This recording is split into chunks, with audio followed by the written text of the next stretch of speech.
Very straightforward lang naman si Binance. So, simpleng-simple lang na mag-register.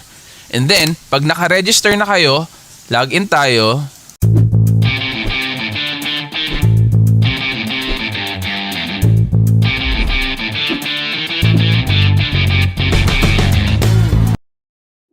What's up YouTube? Chino here, back at it again. And today, tutorial naman para sa paglo-load ng Binance and pagta-transfer dun sa Enjin wallet ninyo. So papakita ko sa inyo step by step. Kailangan lang mag-sign up kayo sa Binance na account ninyo. And then pakita ko na sa inyo paano yung pag-check dun sa P2P, yung pagbili kung kanino man mga nagsisell or nagbebenta ng USDT or Ethereum. And then, transfer doon sa Enjin wallet. So, just to give you a heads up, kailangan nyo din yung cellphone ninyo kasi doon natin ida-download yung Enjin wallet. So, here it goes. Very secure ang Binance. So, every time na magla-login kayo, hihingan kayo niya ng PIN. Okay. So, ito na ang magiging itsura ng landing page niyo once naka-login kayo. Okay. So, first, ganito ang gagawin natin. Pwede kayo mag-load via credit card, pero merong mga ibang credit card kasi na hindi ino-honor ang crypto. Pero mas madali mag-load kung credit card ang gamit ninyo. Okay. So, nakita ninyo yung kanina, sinwitch tayo ng browser ko to a secure browser. Yung sa kasi yun, sa antivirus ko na gamit. So, meron siyang safe money na feature para doon. So, pag nagki-credit card or nagpe-pay or kung ano man yung binabayaran mo, doon ko pinapasok para mas secure siya. So, yun yung credit card, mas madali siya, pero dito tayo sa P2P trading since mas marami yung nagtitrade using yung bank account or GCash or yung mga iba pang other payment options. Ayan, yung mga payment options natin nandyan. Pwedeng bank transfer. Pero ito, yun yung payment options niya guys, sorry. Yun yung payment options niya pag CNY or Chinese money kasi yan. So, pag change mo or pag pinalitan mo yan ng PHP, palitan natin siya ng PHP, madadagdagan yan. So, sa PHP na fiat or foreign na currency, ito yung mga available na payment options natin. May CoinsPH, PayMaya, mga banks, GCash. Ayan yung mga pwede nyong gamitin. Okay? So, Ethereum, ang purchase natin, yan yung binili ko nung sa akin. So, kunyari, ang gusto lang natin na payment option is GCash. Click lang natin yung buy. Then, lagay nyo dyan kung magkano yung peso amount na gusto ninyong bilhin. So, kunyari, 3,000. Makukuha ninyo is yung 0.02306,206 na Ethereum. Okay? So, hindi natin kasi po pwedeng i-click yung buy ETH dahil mapipenalty tayo or mafa-flag tayo ni Binance. Baka maban yung account natin. So, i-ano nyo lang yun. I-click nyo lang yung buy ETH pag sigurado na kayo. Okay? So, 15 minutes guys ang bibigay na time limit ni Binance. Pag kinlik mo yung buy ETH, 15 minutes starts there. Kailangan makapag-place ka na ng payment bago matapos yung time period. And lalabas sa right side, pag kinlik mo yung buy ETH, meron kayong chat box ni seller nung nagbebenta nung ETH. So, makakapag-communicate kayo. Now, ang process niyan kasi is parang middleman si Binance. Kaya maganda pag bumibili tayo dito, very safe. Lalo na pag mga trusted na mga sellers ang nandyan. So, ang mangyayari, ang process niyan kasi is, kunyari, bumili ka. Diba? So, ang mangyayari, nandyan nakaagit na si Binance. Pag bumili ka, nagbayad ka, hawak ni Binance muna yung pera mo. Okay? So, si seller, pagka kinonfirm niya na din na or pagka nilagay niya na yung Ethereum niya, nasa gitna na din, i-confirm ngayon ni seller kung na-receive niya na ba yung pera. Pag kinonfirm niya, masisend na. So, i-click mo lang muna, okay, na-transfer ko na yung pera ko, and then i-confirm ni seller na, okay, na-receive ko na, i-release niya na. Ganun siya. So, Kung kunyari nagkaroon lang din ng mga technical difficulties or kung kunyari hindi na transfer yung hindi tin-transfer ni seller yung binibili ninyo, madali namang kontakin si Binance para i-report yung transaction ninyo. So, yun. Okay?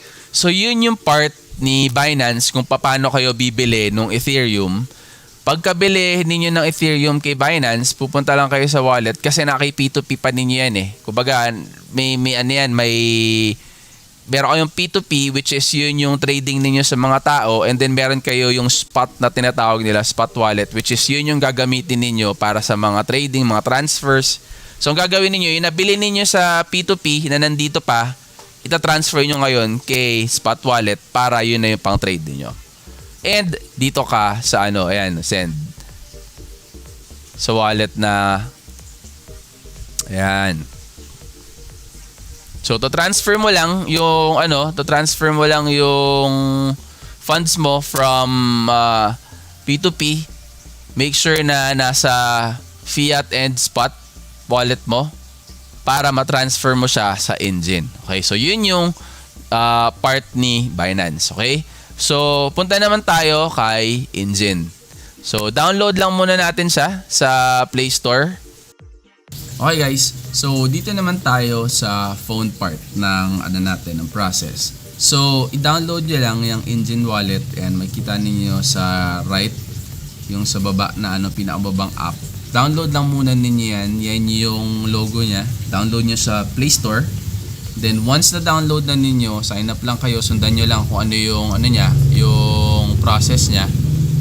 And then once nandito na kayo, ang gagawin lang ninyo para maging ready siya to receive is kailangan lang i-tap ninyo yung kung anong coin. So kunyari ito, tulad niyan, Ethereum. Tap nyo yung Ethereum and then tap nyo yung receive. Ayan. So, makikita niyan, yung address na yan, copy nyo.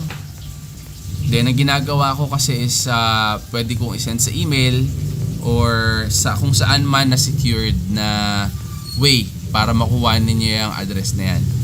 Now, pag nakuha ninyo na yung address na yan, ilalagay lang ninyo sa Binance. So, papakita ko ulit sa Binance kung paano nyo naman gagawin yung part na yun. Okay? Okay. So, kapag nakuha na ninyo yung address nung Engine wallet ninyo, babalik lang kayo ulit sa Binance.